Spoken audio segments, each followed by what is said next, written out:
ലോകം ഞെട്ടുന്ന ഒരു സ്ഫോടനം ഉണ്ടാവും. അത് ഫോർദോയിലായിരിക്കും. ഇറാൻ്റെ മല തുരന്നും മലയ്ക്കുള്ളിൽ 1 കിലോമീറ്റർ ആഴത്തിലുണ്ടാക്കി വെച്ചിരിക്കുന്ന ആണവ കേന്ദ്രം. അവിടെ ആണവായുധങ്ങൾ ഉണ്ട് എന്നാണ് ഇപ്പോൾ വിശ്വസിക്കപ്പെടുന്നത്. അത് തകർക്കാൻ ഇസ്രയേലിനെ കൊണ്ടാവില്ല, അമേരിക്ക വരുന്നു. എന്ത് സംഭവിക്കും? പൊതുവെ ഒരു ആണവ കേന്ദ്രം നമ്മൾ ഈ കിരാന ഹിൽസിൽ അല്ലേ പാകിസ്ഥാനിൽ നമ്മൾ തകർത്തിട്ടുണ്ട് എന്നൊക്കെ പറഞ്ഞൊരു റൂമർ വന്നിരുന്നല്ലോ. ആ സമയത്ത് തന്നെ ഇത് ലീക്ക് ഉണ്ട് എന്നൊക്കെ പറഞ്ഞിട്ട് സത്യത്തിൽ അങ്ങനെ ഒരു വാർത്ത വന്നിരുന്നെങ്കിൽ നമ്മുടെ തലയ്ക്ക്, ഇന്ത്യയുടെ തലയ്ക്കായിരിക്കും വലിയ വിമർശനം വരുമായിരുന്നത്. അങ്ങനെ സംഭവിച്ചിട്ടുണ്ടെങ്കിൽ വികിരണങ്ങൾ ഉണ്ടാവും, ജനങ്ങളെ അത് ബാധിക്കുന്നൊക്കെ പറഞ്ഞു കഴിഞ്ഞാൽ. പക്ഷെ അത് ഈജിപ്തിലെ നൈൽ നദിയിൽ നിന്നുള്ള പ്രത്യേക മണ്ണൊക്കെ കൊണ്ടുവന്നിട്ട് എന്നൊക്കെ പറഞ്ഞ് കഥകളൊക്കെ വന്നു. അത് സ്ഥിരീകരിക്കപ്പെട്ടതാണ്. പക്ഷേ അന്താരാഷ്ട്ര ആണവ ഏജൻസി പറഞ്ഞു ലീക്കൊന്നുമില്ല അങ്ങനെയല്ലേ പറയാൻ പറ്റുള്ളൂ, കാരണം അമേരിക്കയുടെ സാധനമാണല്ലേ പൊട്ടിപ്പോ. അപ്പോ ഇതിന്റെ റിയാക്ടർ ആക്രമിച്ചിട്ടുണ്ടോ, ഫ്യൂവൽ പൂൾ ഇന്ധനം ആയിട്ട് ഉപയോഗിക്കുന്ന പദാർത്ഥങ്ങൾ ആക്രമിക്കപ്പെട്ടിട്ടുണ്ടോ, ഇതൊക്കെ ഇതിൻ്റെ സൈസ്, പ്രായം, എത്ര കാലമായി, ഇതൊക്കെ അനുസരിച്ചിരിക്കും എന്ന് ഈ ഏജൻസികൾ പറയുന്നു. റിയാക്ടറുകൾ നശിക്കാം, അതിൻ്റെ കോർ ഉരുകിപ്പോകാം. പക്ഷെ പൊതുവെ കോറിനൊക്കെ ഒരു സുരക്ഷ കാണും. ഫ്യൂവൽ പൂളിനെ ബാധിക്കുക, അതിൽ തീ പടരാം. അങ്ങനെ വരുമ്പോൾ Cesium-137 ഉണ്ടാവും. അത് ഒരുപാട് പൊള്ളലുകൾക്കും ഒക്കെ ഇടയാക്കുന്ന സംഭവമാണ്. റേഡിയേഷൻ, വികിരണം കൊണ്ടുള്ള അസുഖങ്ങൾക്ക് ആളുകൾക്ക് വരാം, മരണത്തിലേക്കും പോകാം. Cesium-137 ചെർണോബിൽ, ഫുക്കുഷിമ എന്നിവിടങ്ങളിൽ സംഭവിച്ചതിനേക്കാൾ ഭീകരമായ അവസ്ഥയിലേക്ക് പോകും. Cesium-137 ഉൽപ്പാദിപ്പിക്കപ്പെട്ടാൽ അവിടെ 2 സ്ഥലത്തും റിയാക്ടറിൻ്റെ കോർ ബാധിക്കാതെയാണ് സംഭവിച്ചത്. അപ്പോൾ ഒരു അണുബോംബ് ഒരു ആണവ നിലയത്തിൽ റിയാക്ടറിനെ ആക്രമിച്ചു കഴിഞ്ഞാൽ മനുഷ്യരാശി തന്നെ ഇല്ലാതാകുന്ന അവസ്ഥയിലേക്ക് പോകും. റിയാക്ടറിൻ്റെ കോറിലെ മൊത്തം Cesium-137 കത്തിയ ശേഷമുള്ള ഫ്യൂവൽ പൂൾ അന്തരീക്ഷത്തിലേക്ക് പടരും. അങ്ങനെ മില്യൺസ് ഓഫ് ക്യൂറീസ് അല്ലേ അന്തരീക്ഷത്തിലേക്ക് പോകും. റേഡിയോ ആക്ടിവിറ്റി അളക്കുന്ന യൂണിറ്റാണ് ക്യൂറീസ്. അങ്ങനെ ഓരോ മില്യൺ ക്യൂറീസും 2000 ചതുരശ്ര കിലോമീറ്റർ ഭൂപ്രദേശത്തിനെ ഉടനെ ബാധിക്കും. കാറ്റുകൾ കൊണ്ടുപോകും അതിനെ. ശരീരം മുഴുവൻ വികിരണങ്ങൾ ബാധിക്കും. മനുഷ്യൻ്റെ ഗാമ രശ്മികൾ പടരും.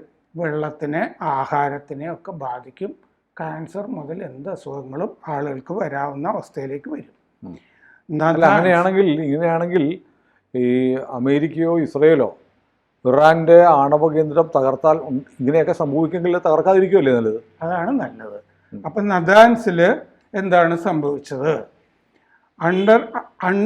അവിടെ underground commercial fuel enrichment plant, ഭൂഗർഭത്തിൽ, മുകളിൽ പൈലറ്റ് എൻറിച്ച്മെൻറ്റ് പ്ലാന്റ്, 2.7 ചതുരശ്ര കിലോമീറ്റർ വിസ്തൃതി, 50,000 സെൻട്രിഫ്യൂജുകളുണ്ട് ഈ സമ്പുഷ്ടീകരണത്തിനുള്ളത്.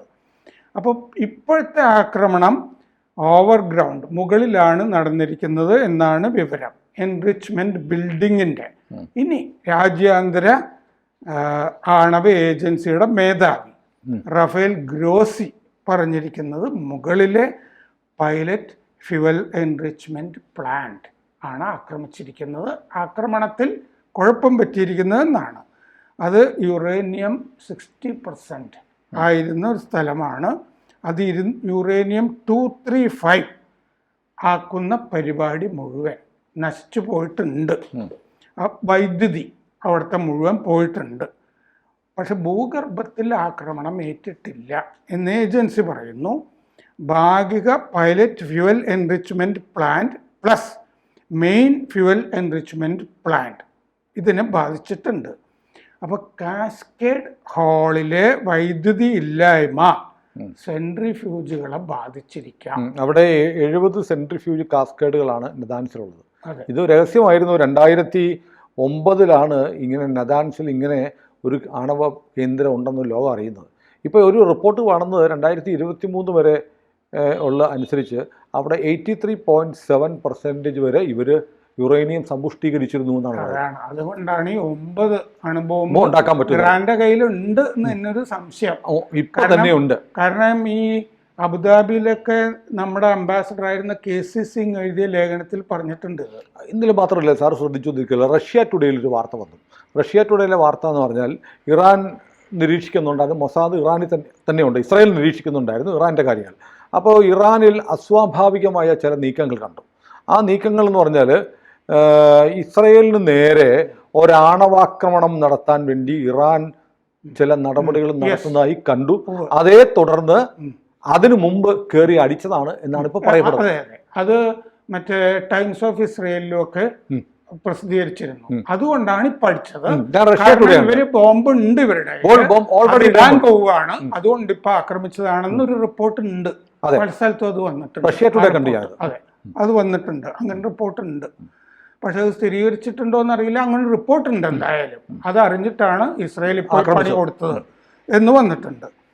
അപ്പോൾ നദാൻസിൽ റേഡിയേഷൻ ലെവൽ മാറിയിട്ടില്ല എന്നാണ് രാജ്യാന്തര ഏജൻസി പറയുന്നത്. പക്ഷെ മാറിക്കൂടായികയില്ല.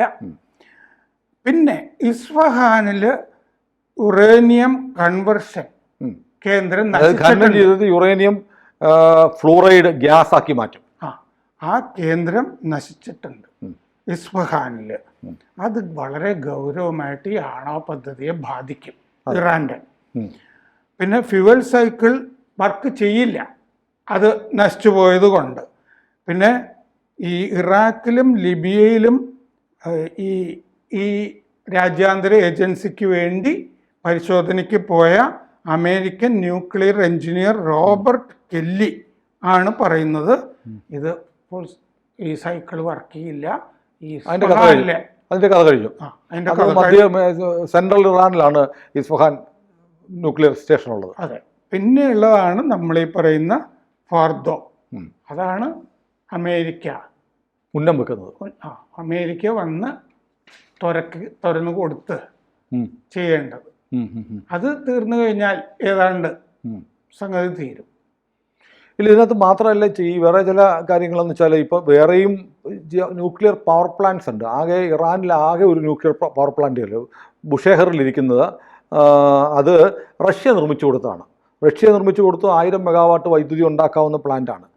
അതിന് ഫ്യൂവലും കൊടുക്കുന്നത് അന്താരാഷ്ട്ര ആണവോർജ്ജ ഏജൻസിയുടെ വ്യവസ്ഥകൾക്കനുസരിച്ച് റഷ്യയാണ് ഈ ബുഷേഹർ പവർ പ്ലാന്റിന് വൈദ്യുതി ഉൽപ്പാദിപ്പിക്കാൻ വേണ്ടി മാത്രമുള്ള പ്ലാന്റാണ്.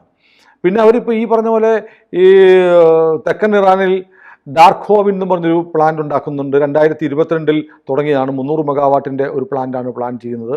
പിന്നെ ഹോർമൂസ് കടലിടുക്കിന് അടുത്ത് ഒരു പ്ലാന്റ്, അത് 5000 മെഗാവാട്ടിൻ്റെ ഒരു പ്ലാന്റ് തുടങ്ങാനുള്ള ശ്രമം 4 യൂണിറ്റുകളുണ്ട്. അത് കഴിഞ്ഞ വർഷം ആരംഭിച്ചിട്ടുണ്ട്. ഈ വിലക്കുകളുള്ളപ്പോൾ തന്നെ ഈ ആണവ പദ്ധതിയുമായിട്ട് പോവുകയാണ്. വൈദ്യുതി ഉണ്ടാക്കാനെന്നും പറഞ്ഞാണ് പോകുന്നത്.